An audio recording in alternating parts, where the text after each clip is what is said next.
Today, we are going to discuss the future of the Social Security and Medicare programs, both of which are beginning to heat up as Republican contenders begin to line up for the White House in 2024.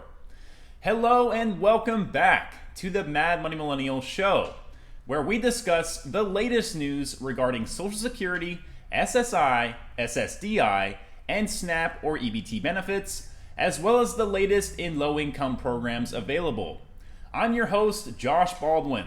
Let's jump right into this video. Last November's midterm elections were expected to bring a so-called red wave of wins for Republican candidates, but ultimately, voters gave Democrats an edge in some of the most competitive congressional districts. One deciding factor was candidates' messages around Social Security and Medicare, which helped sway some voters, particularly those ages 50 and up. Now, as the 2024 presidential election approaches and GOP hopefuls line up for their party's nomination, they face new pressure to decide where they stand, particularly with Social Security. Former President Donald Trump and Florida Governor Ron DeSantis, who thus far are in the lead in the Republican polls, have so far pledged not to touch the program. According to Trump, under no circumstances should Republicans vote to cut a single penny from Medicare or Social Security to help pay for Joe Biden's reckless spending spree. In March, DeSantis told Fox News, "We are not going to mess with Social Security as Republicans."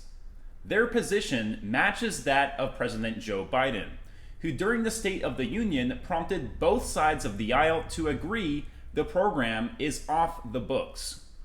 While that stance is popular with the public, some experts say it is ill-advised.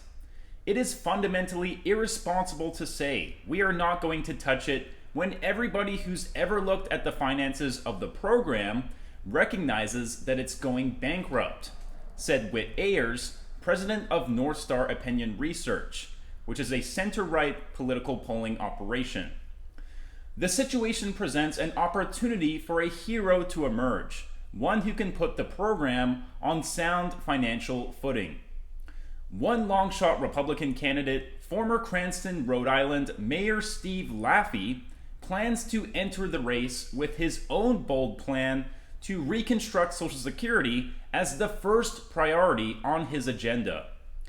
A crucial inflection point, particularly for Social Security, is coming, according to the program's trustees.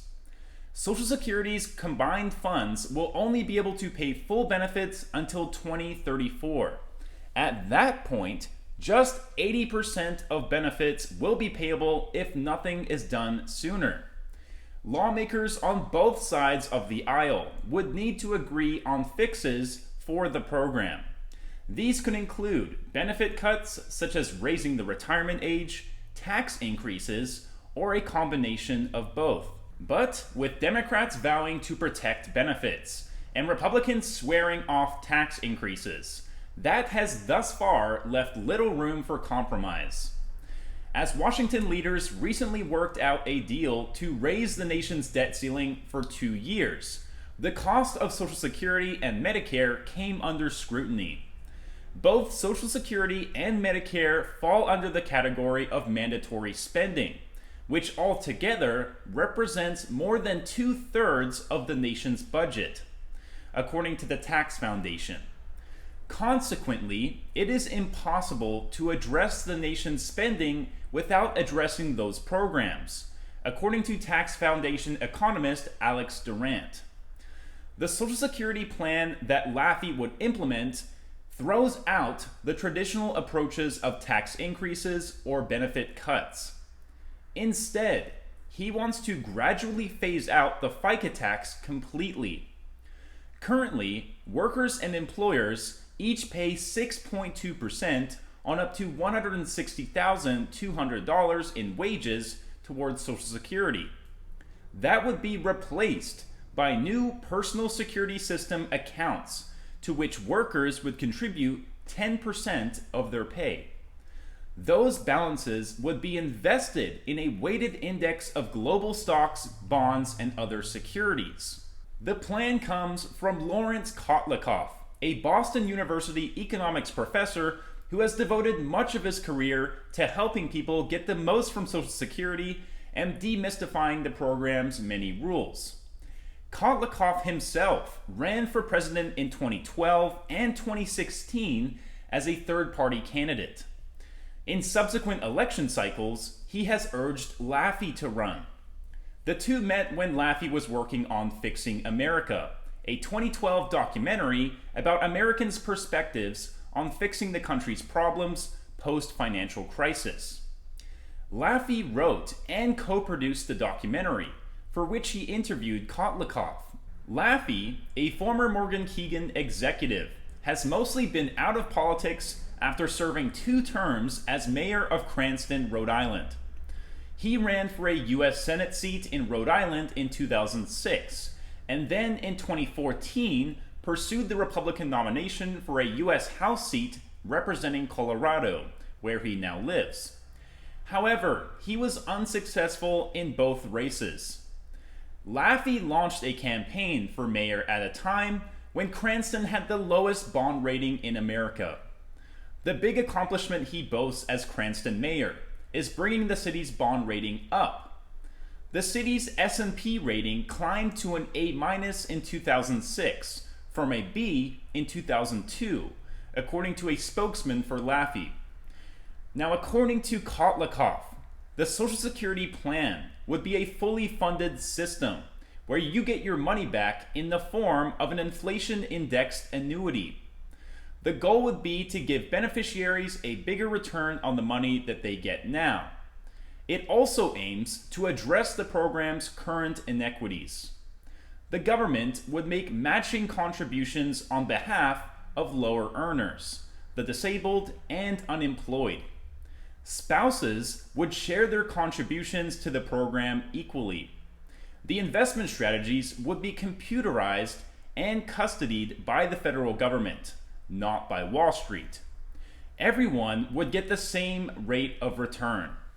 Now, the expectation is that over a 40-year time horizon, the accounts would be able to make up for down years and ultimately provide workers with more money than today's Social Security program. The hope is that a worker who is 20 years old in 2025 may eventually stand to get $10,000 per month rather than $2,000. The plan coincides with Laffey's plans to overhaul government spending, such as changing the Federal Reserve's inflation target to 0, rather than the current goal of 2%, in order to force Congress to work within its budget. Now, because any changes to Social Security involve strict emotions, the big question is whether lawmakers and Americans would be ready to embrace a new direction for the program. The idea of rethinking the way Social Security funds are invested has come up before.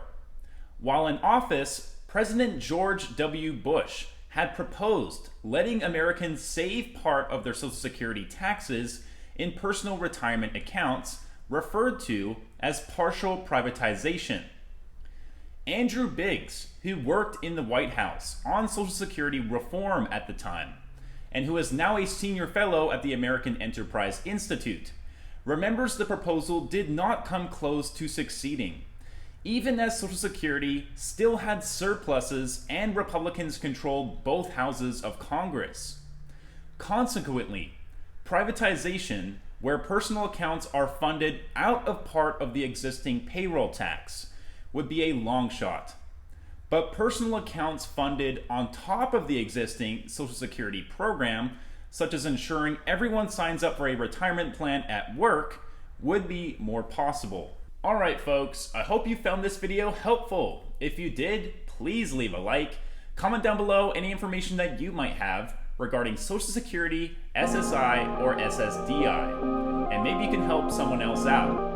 I will see you all in the next video and have an awesome day.